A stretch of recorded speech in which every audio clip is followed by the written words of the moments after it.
Police వర్గం కథ.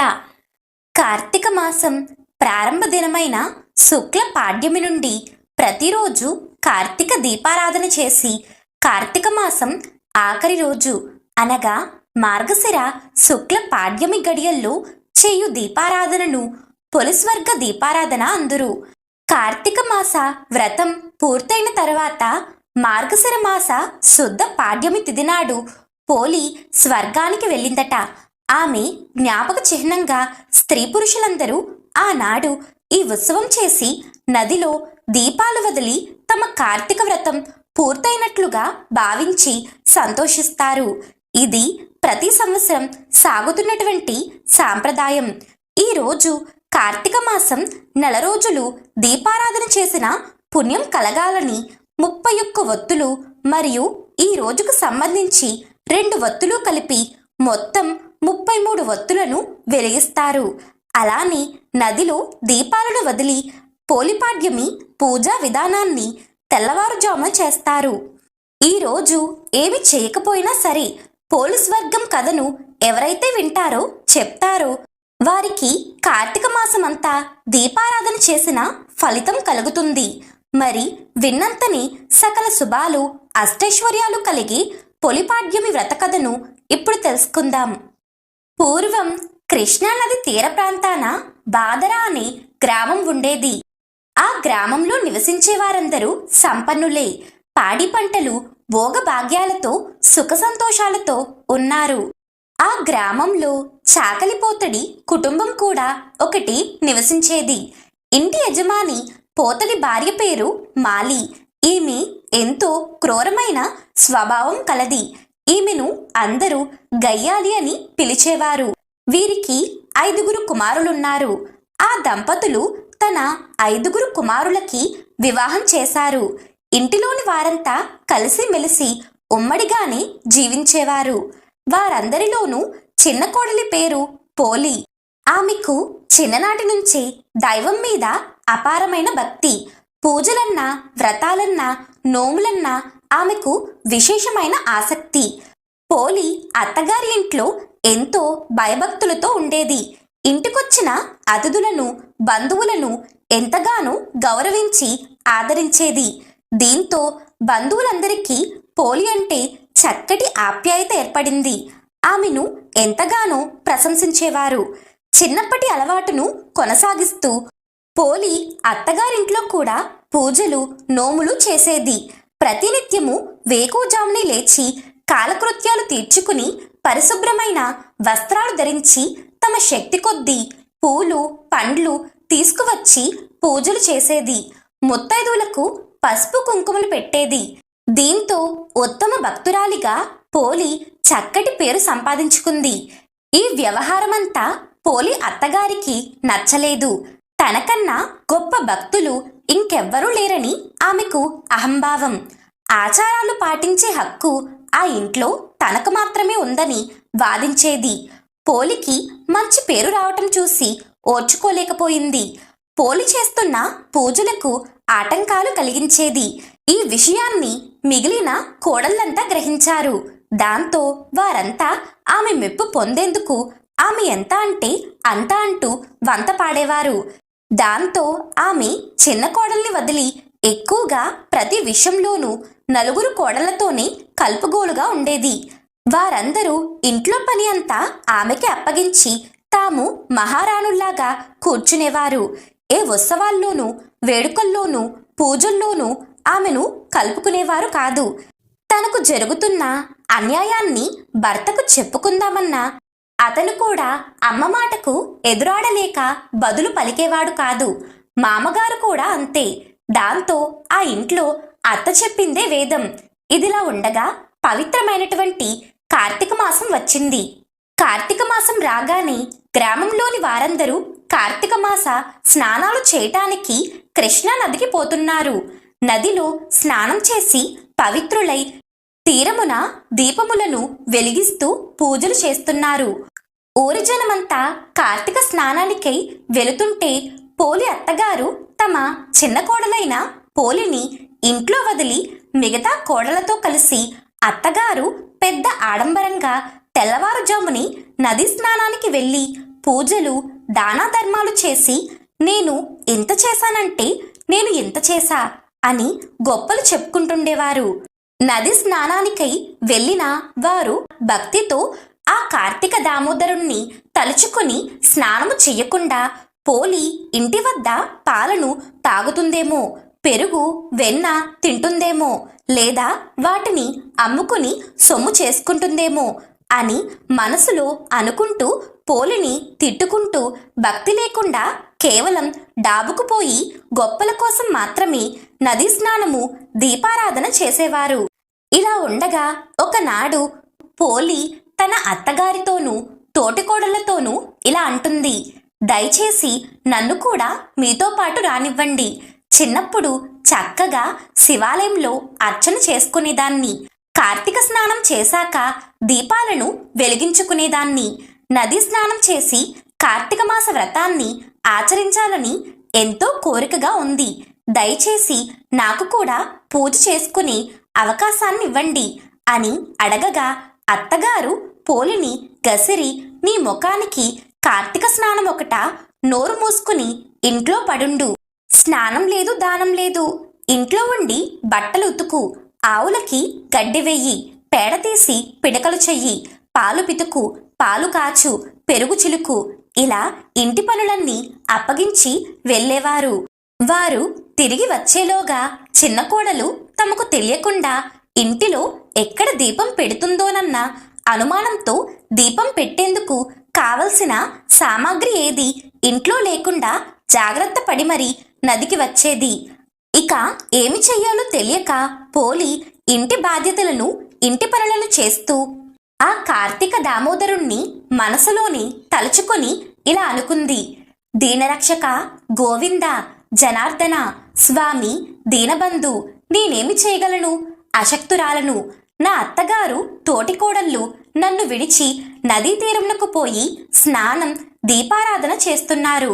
వారిలాగా నాకు కూడా పుణ్యమును సంపాదించాలని, భగవంతుణ్ణి పూజించాలని ఉంది. పవిత్ర నదీ స్నానం చెయ్యలేదు, దీపారాధన దైవారాధన పురాణ శ్రవణం వినలేదు. నా గతి ఏమవుతుందో అని బాధపడింది. మనసుంటే మార్గం ఉంటుందన్న మాదిరి మనసులో దైవాన్ని నమ్ముకోవాలే గాని అనుకున్నది నెరవేరేందుకు తగిన మార్గాన్ని భగవంతుడే చూపిస్తాడు. ఇందుకు పోలి నిస్వార్థ భక్తే తార్కాణం. అత్తగారు చిన్న కోడల్ని దీపం పెట్టనీయకుండా ఎంత ప్రయత్నించినా అది ఫలించనే లేదు. పోలి నిత్యము దీపము వెలిగించేది. అయితే ఆ దీపం వెలిగించేందుకు ఆమె ఎంతో కష్టపడేది. అయితే ఆ కష్టాన్ని కష్టంగా కాక ఇది భగవంతుడు తనకు పెడుతున్న పరీక్షగా భావించి ఆయన్ని మనసులో స్మరించుకుంటూ ఇంటి దగ్గర ఉన్న నూతి వద్ద స్నానం చేసి పెరట్లో ఉన్న పత్తి చెట్టు నుండి కొద్దిగా పత్తిని కోసుకుని దాంతో వత్తి చేసేది.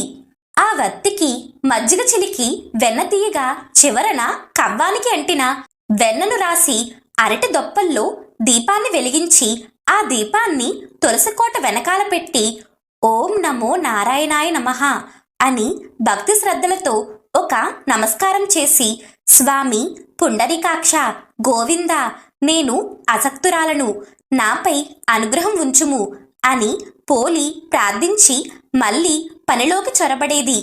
దీపం అత్తగారికి కనబడితే ఏమవుతుందో అని భయంతో ఆ దీపం ఎవ్వరికీ కనిపించకుండా ఉండేందుకు దానిపై బొట్టని బోర్లించేది.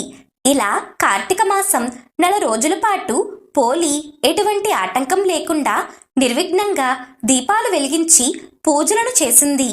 ఇలా 4 రోజులు గడిచాయి. కార్తీక మాసం చివరకు వచ్చింది. ఆ రోజు అమావాస్య. ఈ ఒక్కరోజు పరమాత్మ కృపా కటాక్షాలతో దీపం పెట్టగలిగితే అనుకున్న ఆశయం నెరవేరుతుంది. కాబట్టి ఈ చిన్న కోరికను నెరవేర్చు కార్తీక దామోదర అని మనసులో శ్రద్ధ భక్తులతో స్మరించుకుంటుంది. కార్తీక మాసం చివరి రోజు కావడంతో ఆ రోజు కూడా నదీ స్నానం చేసి ఘనంగా దీపాలు వదిలిపెట్టేందుకు అత్తగారు మిగిలిన 4 కోడళ్లతో కలిసి నదికి బయలుదేరింది. వెళుతూ వెళుతూ పోలికి ఇంటెడు చాకరీని అప్పగించి వెళ్ళింది. నేను దీపాలు వెలిగించి ఇంటికి వచ్చేసరికి ఒక్క పని కూడా మిగల్చకుండా పూర్తి చెయ్యాలి, లేదా తగిన శిక్ష అనుభవిస్తావు అంటూ హెచ్చరించి వెళ్ళింది. అయినా దైవాన్ని నమ్మిన పోలి రోజువారీ పనులే కాక అత్తగారు తనకప్పగించిన ఇతర పనుల్ని కూడా భగవత్కృపతో సునాయాసంగా పూర్తి చేసి రోజు మాదిరిగానే కార్తీక దీపం వెలిగించుకుంది. నిస్వార్థమైన భక్తితో వెలిగించిన దీపపు కాంతి వైకుంఠంలో ఉన్న ఆ శ్రీ మహావిష్ణువును తాకింది. పోలిని దీపం పెట్టనీయకుండా నీచబుద్ధితో అత్తగారు ఎన్ని ఆటంకాలు కల్పించినా వాటన్నిటినీ అవలీలగా పూర్తి చేసి ధర్మాన్ని దైవాన్ని నమ్ముకున్న పోలిని చూసి క్షీరాబ్ది వాసుడైన ఆ శ్రీహరికి ముచ్చట వేసింది. దాంతో పోలిని బొందితో అంటే ప్రాణం ఉండగా శరీరంతోనే స్వర్గానికి రప్పించుకునేందుకు శ్రీ మహావిష్ణువు తన ద్వారపాలకుడైన సుశీలుణ్ణి పిలిచి, ఓయి ఆ మహాభక్తురాలను వెంటనే సగౌరవంగా పుష్పక విమానం ఎక్కించి తీసుకురమ్మని ఆజ్ఞాపించాడు. ఇక వెంటనే సుశీలుడు పోలిని తీసుకురావటానికై పుష్పక విమానంలో బయలుదేరాడు. సరిగ్గా అదే సమయానికి అత్తగారు నలుగురు కోడళ్ళు ఇంటికి చేరుకుంటున్నారు. పైనుంచి తేజోమయమైన కాంతిపుంజం ఒకటి కిందకి వస్తుందా అన్నట్లు పోలి ఇంటి ముందుకొచ్చి నిలిచింది ఆ దివ్యమైన దేవతా విమానం. ఆ విమానాన్ని చూసిన అత్తగారు తోటికోడళ్ళు ఏమనుకుంటున్నారంటే, మేము ఎంతో భక్తి భావనలతో ఇన్ని రోజులు కూడా నది వద్దకు వెళ్ళి ఆ శివయ్యకి దీపం సమర్పించాము, కాబట్టి ఆ దేవుళ్ళందరూ కూడా మా కోసం ఈ పుష్పక విమానాన్ని పంపించారు అని మురిసిపోయి పరిగెత్తుకుని వస్తారు.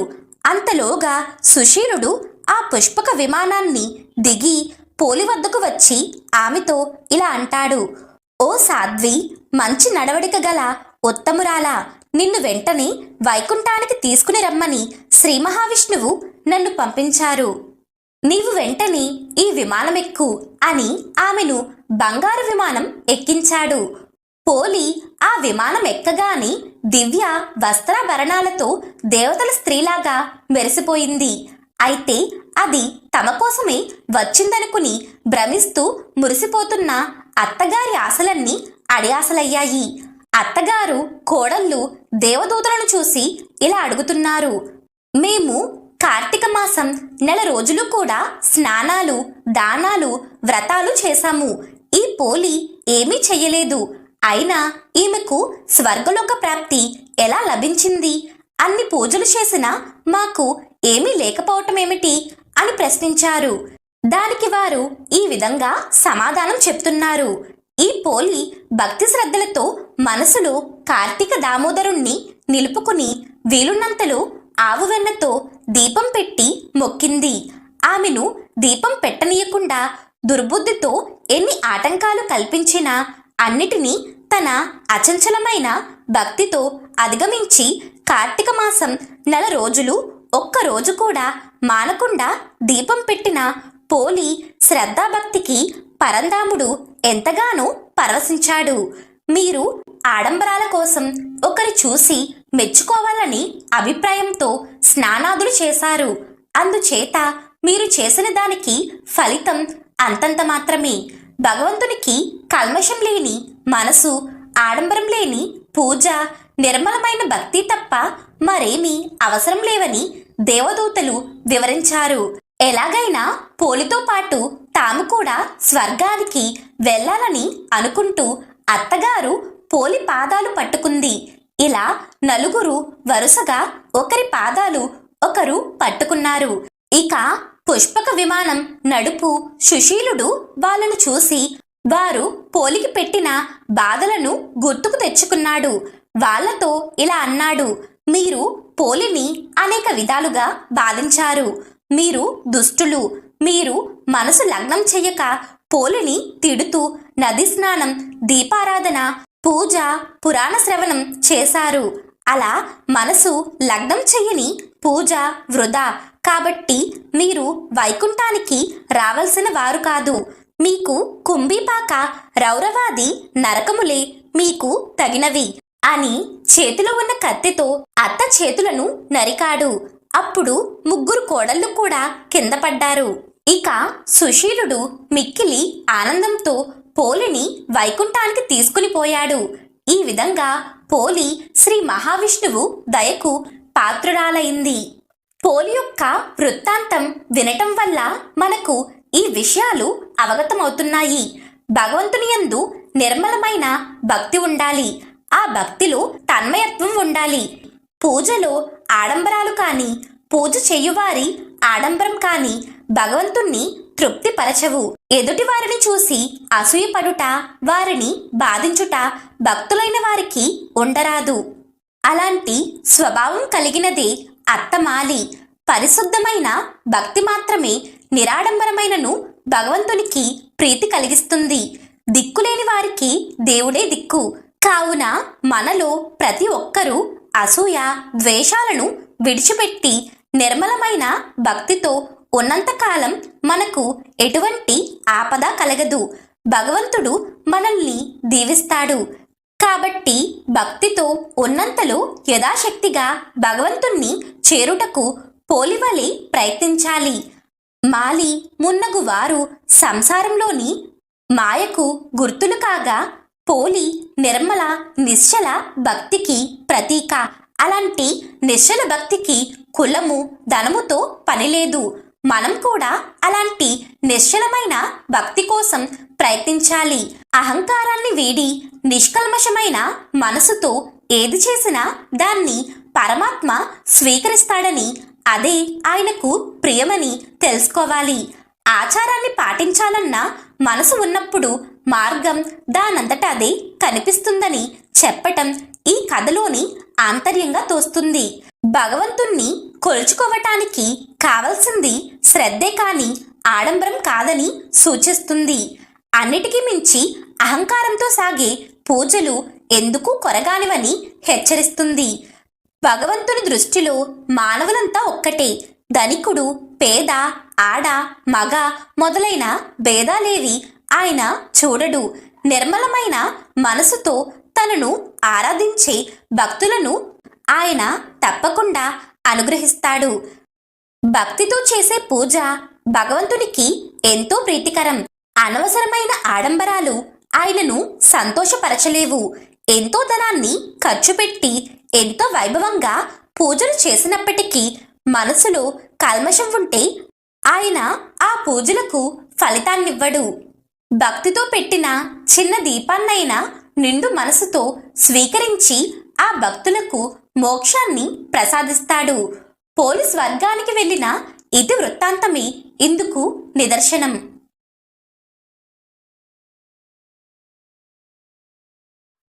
పూర్వం ఒకానొకప్పుడు కాశీక్షేత్రంలో పరమ నిష్ఠాగరిష్ఠుడైన ఒక సద్బ్రాహ్మణుడుండేవాడు.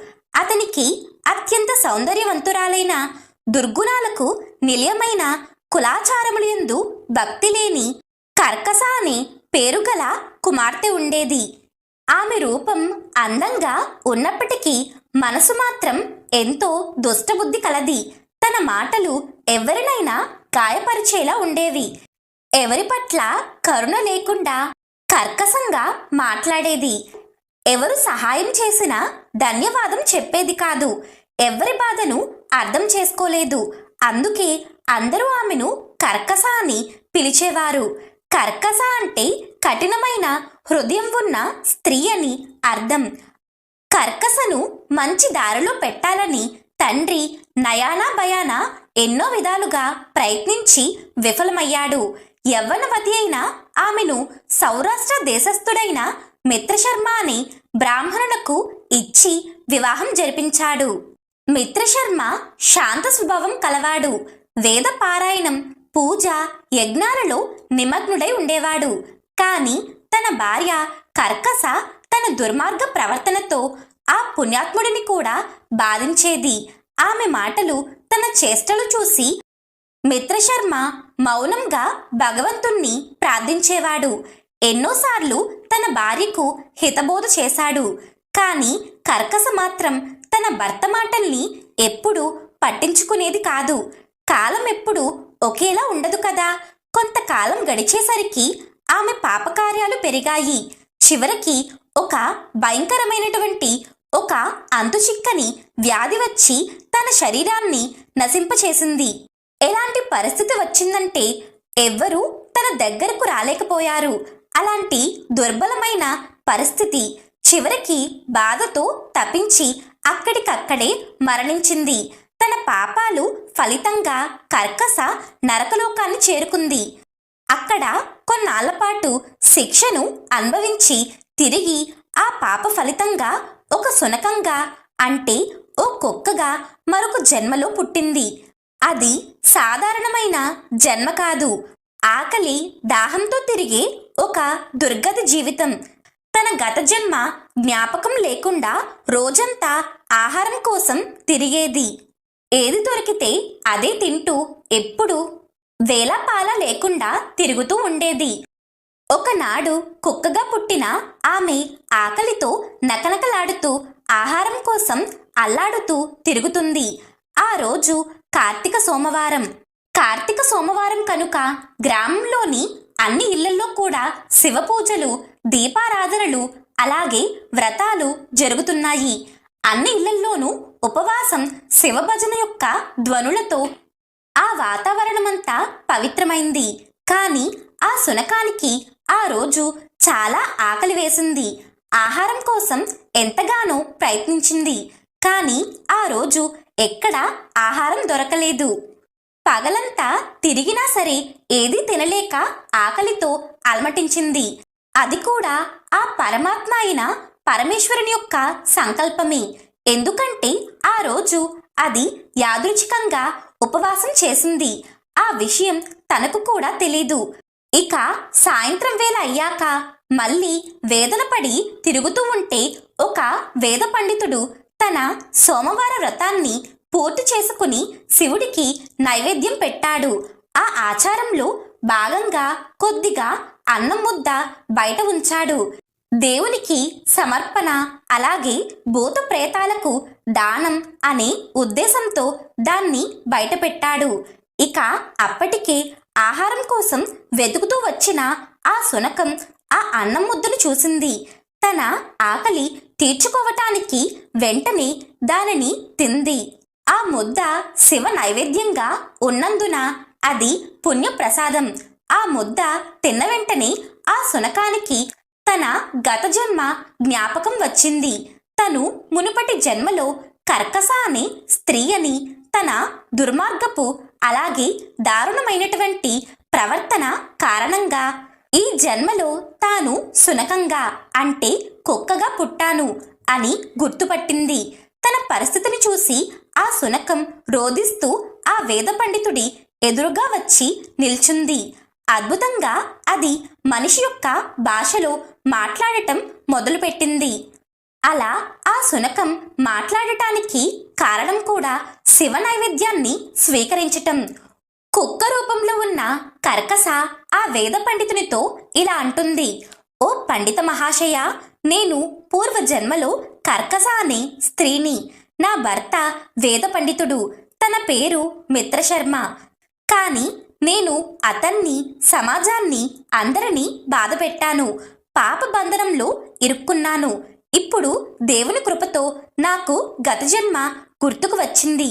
నేను చేసిన పాపాలకు పరిహారం పొందే మార్గాన్ని చెప్పండి అని ఏడుస్తూ వేడుకుంది. అప్పుడు ఆ వేద పండితుడు అప్పటికే ఆశ్చర్యంతో ఆ శునకాన్ని చూస్తూ ఇలా అన్నాడు: శివానుగ్రహం వల్లే నీకు గత జన్మ జ్ఞాపకం వచ్చింది. నేడు కార్తీక సోమవారం. నీవు తెలియకుండానే పగలంతా ఉపవాసం చేశావు. ఇప్పుడు శివప్రసాదమైనటువంటి ఆ అన్నం ముద్దను స్వీకరించావు. ఇది కూడా శివుని యొక్క అనుగ్రహం వల్లే జరిగింది. నీ పాపాలు పోతాయి, నీకు పుణ్య ఫలితం లభిస్తుంది అని చెప్తూ ఆ పండితుడు తన కార్తీక సోమవార వ్రత ఫలితాన్ని శునకానికి అర్పించాడు.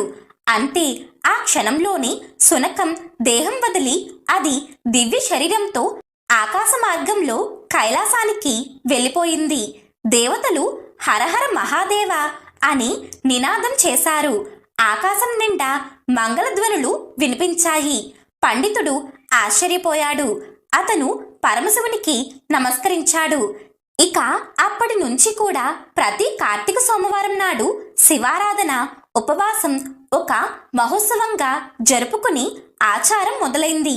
అయితే ఈ కథ మనకు ఓ గొప్ప బోధన ఇస్తుంది. కార్తీక సోమవార వ్రతం అత్యంత పవిత్రమైనది.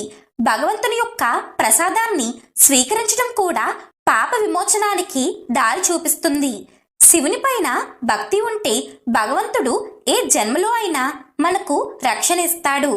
అందుకే స్కాంద పురాణం చెప్తుంది, కార్తీక సోమవారం వ్రతం చేసిన వారు ఎటువంటి సందేహం లేకుండా శివలోకానికి చేరుకుంటారని. అందుకే ప్రతి కార్తీక సోమవారం శ్రద్ధగా ఉపవాసం చేసి శివపూజ చేసి సాయంత్రం దీపారాధన చెయ్యాలి. ఆ పరమశివుని నామస్మరణ చేస్తూ ఉపవాస అనంతరం భోజనం చేసే ముందు శివప్రసాదమని భావించి తినాలి. అప్పుడు మన జీవితంలోని పాపాలు కరిగిపోతాయి. శాంతి, పుణ్యం, భగవంతుని అనుగ్రహం కూడా లభిస్తాయి.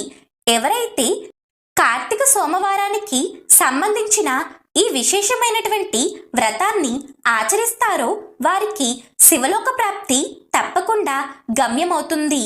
విన్నారు కదా, ఇది కార్తీక సోమవారం వెనుక ఉన్నటువంటి ఒక అద్భుతమైనటువంటి కథ. ఈ కథను స్కాంద పురాణం నుండి తీసుకోవటం జరిగింది. కార్తీక సోమవార వ్రతం యొక్క పవిత్రత ఎంత గొప్పదో మీకు అర్థమయ్యే ఉంటుంది. కార్తీక సోమవారం నాడు ఎవరైతే ఈ వ్రత కథను వింటారో వారికి శివానుగ్రహం కలుగుతుందని, వారి జీవితంలో సకల శుభాలు చేకూరుతాయని పురాణ వాక్కు. ఈ కథను విన్న మీ అందరిపైన ఆ పరమేశ్వరుని యొక్క అనుగ్రహం ఉండాలని మనస్ఫూర్తిగా కోరుకుంటున్నాను.